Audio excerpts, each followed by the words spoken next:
سب سے پہلی بات، انسانیت کا اور نوع انسانی کا ازلی اور ابدی دشمن وہ ابلیس لعین ہے۔ یہ چونکہ چیزیں ایسی ہیں کہ جو ماوراء الطبیعات سے متعلق ہیں۔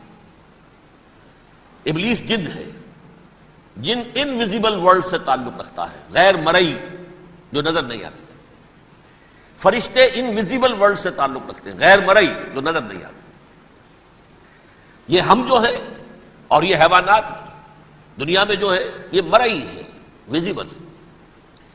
آج کا عام ذہن جو انسان کا بن چکا ہے، سائنٹزم جسے کہا جاتا ہے، سائنسی نقطہ نظر، اس کا عام لوگوں پر بھی اثر یہ ہوا ہے کہ جو انویزیبل ورلڈ ہے اس کی باتوں کی طرف توجہ نہیں کرتے۔ ہاں عقیدہ تو ہے کہ ہے، جن بھی ہے، فرشتے بھی ہیں، لیکن کوئی ان کی اہمیت ہماری نگاہوں میں نہیں۔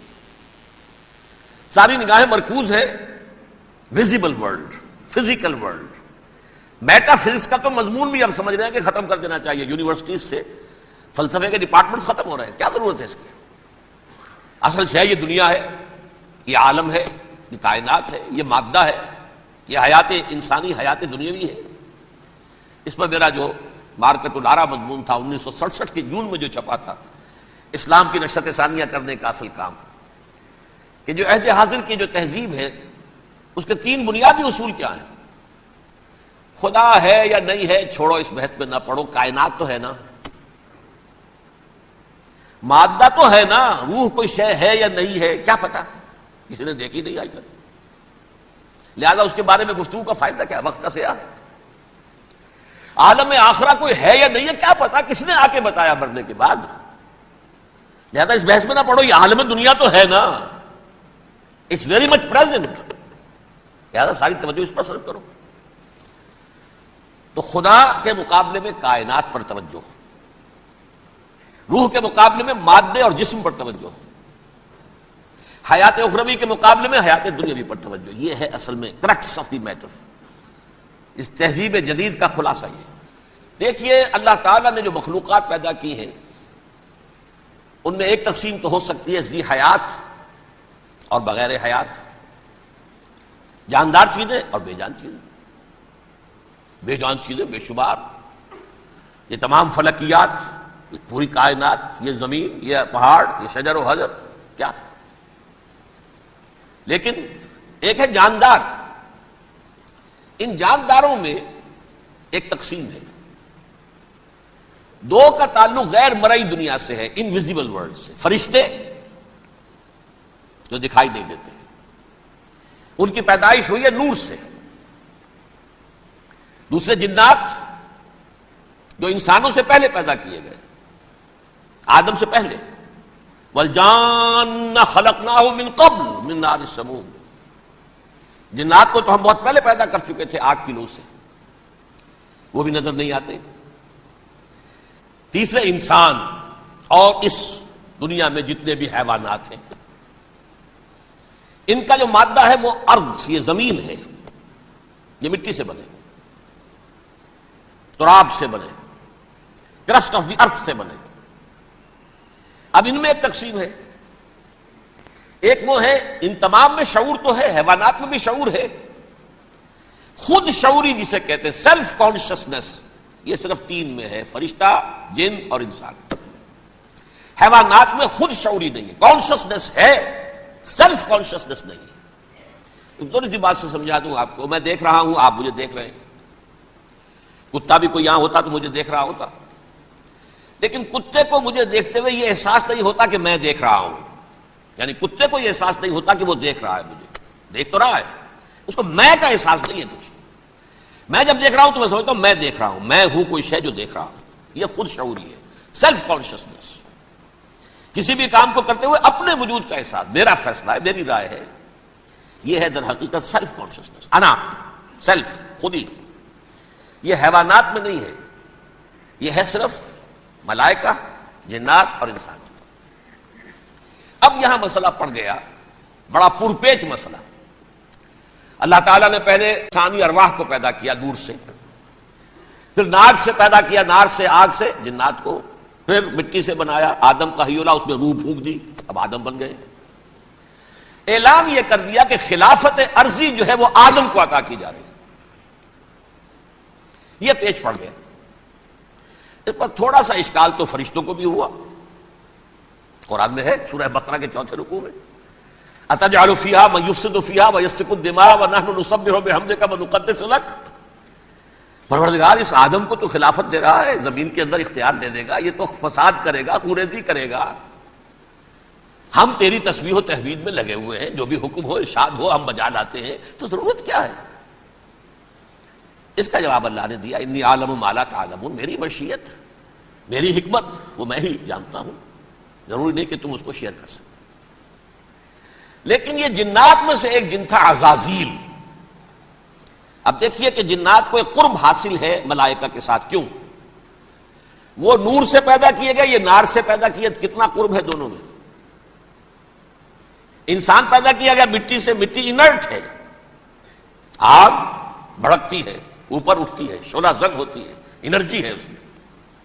نور اور نار میں بڑا قرب ہے.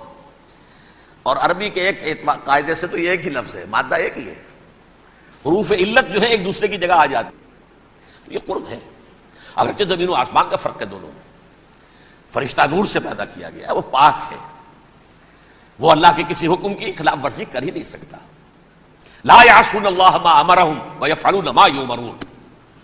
وہ جو بھی اللہ تعالیٰ حکم دیتا ہے اس کی کوئی معصیت یا نافرمانی نہیں کرتے, بلکہ جو حکم لیا جاتا مان لیتے.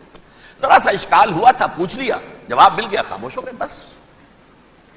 لیکن عزازیل نامی ایک جن تھا جو ایک تو جن ہونے کی نسبت سے فرشتوں سے کچھ نہ کچھ مماثلت تھی, قرب تھا. دوسرے یہ علم میں, زہد میں, عبادت میں اتنا اونچا تھا, اتنا اونچا تھا, اتنا اونچا تھا کہ یہ ملائکہ ہی کے صف میں شامل ہو گیا. اس نے علم بغاوت بلند کر دیا. جب حکم دیا گیا کہ سجدہ کرو آدم کو,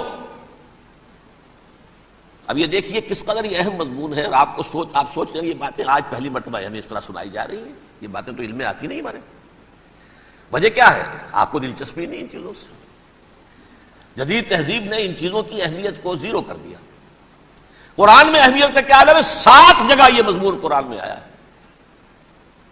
کہ فرشتوں کو ہم نے حکم دیا سجدہ کرو آدم کو, سب نے سجدہ کیا. فسجد الملائکۃ کلھم اجمعون, سارے کے سارے, کل کے کل, سب نے مل کر سجدہ کیا آدم کو. اللہ کے حکم سے فوراً تعمیل کر دی. الا ابلیس ابا واستکبر وکان من الکافرین. ابلیس نے نہیں کیا, انکار کیا, استکبار کیا, گھمنڈ کیا. اور اس کو سورہ کہف میں بیان کر دیا گیا. یہ اس لیے کہ وہ اصل میں جنات میں سے تھا, اگرچہ شامل تو تھا فرشتوں میں اس وقت. کانا من الجن ففسق عن امر ربہ, وہ اصل میں جنات میں سے تھا. اس وجہ سے وہ اپنے رب کے اس فیصلے کے خلاف کھڑا ہو گیا, سرکشی تھی اس میں. یہ معاملہ اتنا اہم ہے, اب آپ سمجھیے کہ 7 مرتبہ سورہ بقرہ, سورہ اعراف, سورہ حجر, سورہ بنی اسرائیل, سورہ کہف, سورہ طٰہٰ, سورہ صاد, 6 مکی صورتوں میں ذکر ہے یہ, اور 1 مدنی صورت سورہ بقرہ. ان میں سے اکثر مقامات پر پھر جب اللہ نے کہا کہ اچھا تم نے یہ سرکشی کی ہے اور ہمارے حکم کی خلاف ورزی کی ہے تو یہاں سے نکل جاؤ, دفع ہو جاؤ, تم مردود ہو, مردود ملعون. ان علیک لعنتی الی یوم الدین, اب تجھ پر لعنت رہے گی میری قیامت کے دن. اس نے کہا اچھا پروردگار پھر مجھے ذرا مہلت دے دے, رب فانظرنی الی یوم یبعثون, قیامت تک میری زندگی طویل کر دے. فذهب فإنك من المنظرین, کہہ دیا اچھا جاؤ, تمہاری یہ درخواست بھی ہم نے قبول کی. انہوں نے کہا پروردگار اب میں اس آدم کو بھی گمراہ کر کے چھوڑوں گا اور آدم کی نسل کو تباہ کر کے چھوڑوں گا. انتہائی شدید چیلنج کے انداز میں یہ قرآن مجید میں 4-5 مرتبہ مضمون آیا ہے. میں نے صرف 2 جگہ سے آپ کو اس وقت کوٹ کر کے سنایا تھا. سورہ اعراف میں اللہ تعالیٰ فرماتے ہیں قالا, اس پر ابلیس نے کہا فبما اغویتنی, تو اے رب جو تو نے مجھے گمراہ کیا ہے, مجھے ذلیل کر دیا, مجھ پر فوقیت دے دی اس کو, انا خیر منہ, میں اس سے بہتر ہوں, خلقتنی من نار وخلقتہ من طین, بنایا تو نے مجھے آگ سے اور اس کو بنایا مٹی سے, پھر مجھ سے مطالبہ کہ میں سجدہ کروں, اور میں نے سجدہ نہیں کیا تو اب تو نے مجھے ملعون قرار دے دیا. قال فبما اغویتنی لاقعدن لهم صراطک المستقیم, اب میں یہ نسل آدم کے لیے اس کو برباد کرنے کے لیے تیری سیدھی راہ کے اوپر گھات میں بیٹھوں گا، سیدھے راستے پر چلنے نہیں دوں گا. ثم لآتینہم من بین ایدیہم، پھر میں ان پر حملہ آور ہوں گا ان کے سامنے سے بھی، ومن خلفہم ان کے پیچھے سے بھی، وعن ایمانہم ان کے داہنی جانب سے بھی، وعن شمائلہم ان کے بائیں جانب سے بھی، ولا تجد اکثرہم شاکرین، اور تو دیکھے گا کہ ان کی اکثریت تیری شکر گزار بندوں پر مشتمل نہیں ہوگی. یہ چیلنج تھا. اور ایک چھوٹا سا چیلنج جو سورہ صاد میں آیا ہے، اور یہاں تو اس نے اللہ کے جلال کی قسم کھا کر کہا قال فبعزتک لأغوینہم اجمعین، اے رب تیری عزت تیرے جلال کی قسم ہے میں ان سب کو گمراہ کر کے چھوڑوں گا، الا عبادک منہم المخلصین، سوائے ان میں سے وہ کچھ لوگ جنہیں تو خالص اپنا بندہ بنا لے، جنہیں تو اپنا بندہ بنا لے. مخلص، مخلص نہیں، مخلص یہ مفعول ہے، فاعل نہیں ہے، جسے تو بنا لے. بعض لوگوں کو اللہ چن لیتا ہے، وہ اجتباکم، تمہیں چن لیا ہے. استفاء، اجتباء، بس وہ بچیں گے جن کو تو اپنی خاص امان میں لے لے گا، باقی میں سب کو گمراہ کر کے چھوڑوں گا. یہ ہے اصل دنیا میں نوع انسانی کا ابدی دشمن، ازلی سے ابدی تک. اور اس میں نوٹ کیجئے کہ اس کی اصل بنیاد کیا ہوئی؟ دو لفظ، تکبر اور حسد. استکبرا، تکبر کیا، انا خیر منہ، میں اس سے بہتر ہوں. یہ ساری بس کی گانٹھ یہی ہے، سب سے بڑی گمراہی کی وجہ یہی ہے. اسی لیے کہا ہے حدیث میں لن يدخل الجنہ من کان فی قلبہ مثقال حبۃ من کبر، جنت میں ہرگز وہ شخص کبھی بھی داخل نہیں ہو سکے گا جس کے دل میں رائے کے دانے کے برابر بھی کبر ہے. تکبر سب سے بڑا جرم ہے. الکبر ردائی، اللہ فرماتا ہے یہ تکبر یہ تو میری چادر ہے. کوئی شخص تکبر کرتا تو گویا میری چادر گھسیٹ رہا ہے میرے کندھے سے. عرب میں کسی شخص کی توہین کرنی ہوتی تھی تو اس کی چادر گھسیٹتے تھے، ننگا کر دیا گویا کہ یہ میری ردائی ہے. الکبر ردائی، یہ میری چادر ہے، یہ جامہ مجھے زیب دیتا ہے، مجھ پر راست آتا ہے. اور حسد، آدم کو جو برتری عطا ہو گئی اس حسد کی آگ میں وہ جل رہا ہے اور اس کا انتقام لینا چاہتا ہے. آدم سے بھی، آدم کو بھی گمراہ کیا، جنت سے نکلوایا. ویسے نکلنا تو انہیں تھا ہی مشیت اذنی میں، لیکن فوری طور پر اللہ کے حکم کی خلاف ورزی تو کروائی نا. فعصى آدم ربہ فغوى، آدم نے اپنے رب کے حکم کی نافرمانی کی اور گمراہ ہوا عارضی طور پر. یہ دوسری بات ہے، توبہ کر لی، اللہ نے توبہ قبول فرما لی، معاف کر دیا. کوئی مستقل جو ہے وہ نسل انسانی پر اس گناہ کا اثر متوارث طور پر نہیں آ رہا ہے، ختم ہو چکا معاملہ، ہوا تھا ہو گیا. فتلقى آدم من ربہ کلمات فتاب علیہ انہ هو التواب الرحیم. اور توبہ کی شان یہ ہے جب وہ قبول ہو جائے اللہ کی جناب میں، کیا تائب من الذنب کمن لا ذنب له، گناہ سے توبہ کرنے والا ایسے ہوتا ہے جیسے اس نے کبھی گناہ کیا ہی نہیں تھا. لیکن بہرحال وہ گمراہ کرنے میں کامیاب ہو گیا، حضرت آدم اور حوا کو بھی.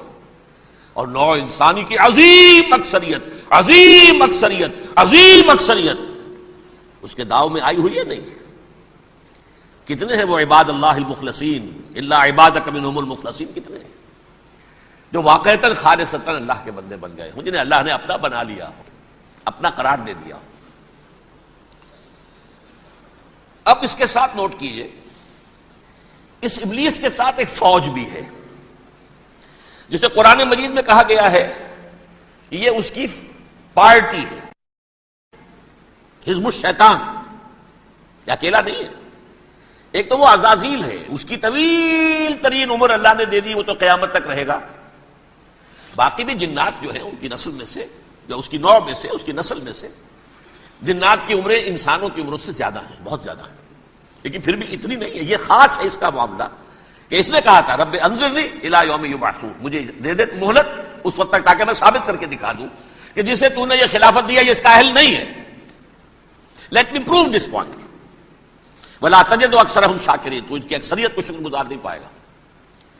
وہ ابلیس جو ہے وہ ریکروٹ کرتا ہے اپنے فوجی، اول تو خود جنات میں سے جو اس کے نمبر 1 لشکری ہے.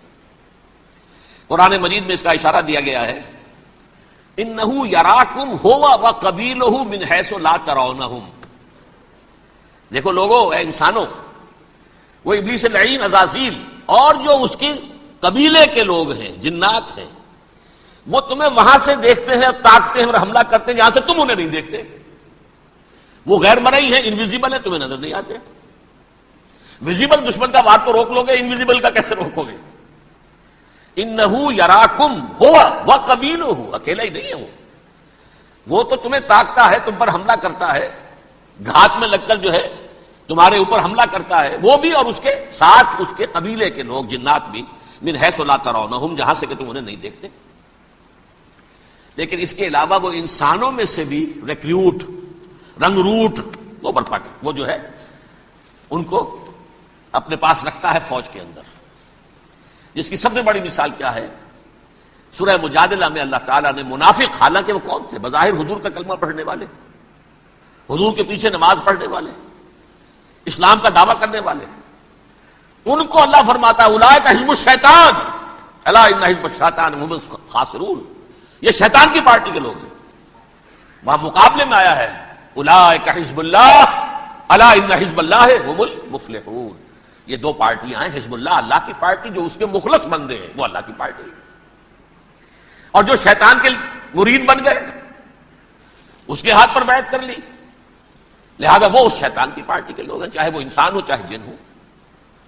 تو انسانوں میں سے بھی اس کے حزب میں، اس کی پارٹی میں اس کے ایجنٹ ہیں اور بہت ہیں، بلکہ بہت سے تو ایسے ہیں کہ جو جنات کے بھی کان کتر دیں، ان کو بھی شیطنت سکھا دیں، پڑھا دیں.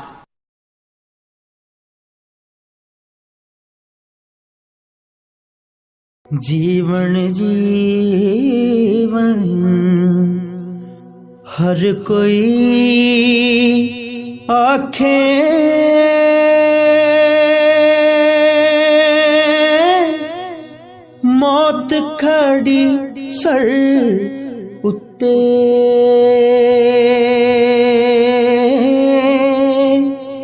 تیرے نالوں لکھ لکھ سونے خاک اندر جا ستے